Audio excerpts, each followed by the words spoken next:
Let's move on to the classic action this weekend. Friday, it's Oaks Day. Looking forward to that. Right, Shane, let's start with some prices for the Oaks. Yeah, an open enough renewal this year, Tom. Wild Illusion 5-2, the current market leader. Magic Wand 4-1. Forever Together 9-2. Bye Bye Baby 6-1. Perfect Clarity 13-2. Give and Take 10s. I Can Fly 14s. SGA 18-1. Flattering 28. Anyone that had an anti-post bet probably during the winter, I suppose that slips in the bin, or even before 4 weeks ago, that slipped might nearly in the bin. Shocker. April 1st, April Fool's Day, 7 of the top 8 horses in the betting for the Oaks are not running. That hard to believe. That's only 2 months ago. That's incredible. 7 of the top 8 in the betting. I fancied 3 of them and back 2 of them. Yeah, at the time, obviously, you had Magical, Happily, September. Like, there was so many that you could ream off. And funny enough, my most recent fancy was Sea of Class. And Sea of Class is now gone as well. So Would you have run her? I think she's a touch of class. I don't think this will take much winning, and it's funny, the one I'm leaning on now is a maiden, which is hard to believe. I'm starting to fancy Forever Together. Look back, obviously she's a full sister to Together Forever, and Together Forever's best performance I thought came in the Curragh unyielding ground when she won a listed race. I think she won by 3 lengths that day. She beat Cocoon.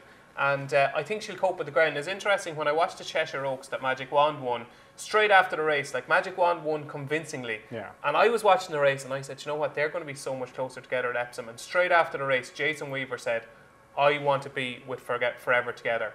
He said, I think she could reverse that form. And I was thinking exactly the same. And if me and Jason Weaver are thinking the same, yeah, absolutely. the stars are aligned. Yeah, the stars. So it is aligned. Forever Together to give Donica a first Oaks for me. Yeah, Together Forever won in her 4th start as well. In a weird thing. There we go. What could possibly go wrong? What exactly?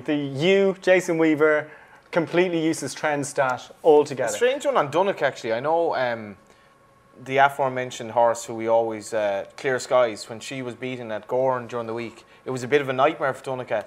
But I was just watching him. He rides Gorn really, really well, I have to say. Like if you're 3 winners. Yeah, and it's I think it's probably the trickiest track in Ireland for a flat jockey. It's so up and down and tight and blah blah blah. The bend comes at you quite quick. Yeah, in a few of them as well. and if it's a real pace by his track. But Donica's riding very well at the moment. I don't think there's much between these two. I don't know if any of the O'Brien horses are really top notch. And it's a little bit like the Derby. If the favourite wins, if the favourite stays, it'll probably win. Yeah. And on Pedigree, Wild Illusion is a certainty to say.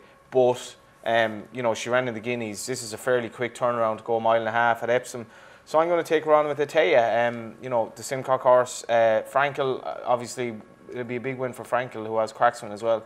And just at the prices, I know you're a bit sweet as well. Yeah, from 20s. Ran the Musadora. She was very fresh. Like, she was quite keen in the first 2 furlongs.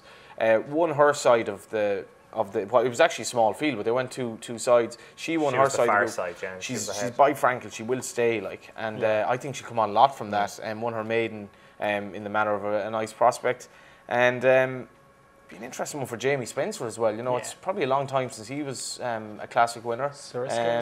It could be, yeah. I mean, and you know, obviously that was great though. The Suriska gave it a little wave at the Curragh before she turned into a road. But I'm with the Tay. I just think they're a bit of a much of a muchness. And Magic Wand and Bye Bye Baby had pretty soft time of it up front in their respective trials, particularly Magic Wand. And with Geno, I don't think there'll be much between the two of them. I think she'll want soft ground as well, because wasn't SGA pulled out of a race at Linkfield, a listed race at Linkfield due to the good to firm ground, so it's clearly an issue. Cool. Well, let's get some selections along the line then. Shane, who are you going with? SGA with me, for me, Tom, Forever Together. Forever Together. SGA as well. And I'm going with Perfect Clarity. I think Clive Cox is genuinely one of the best trainers in the UK. Same stallion as last year's winner. Yeah, absolutely, by Nathaniel. Another useless stat, just like the Together Forever one. Right.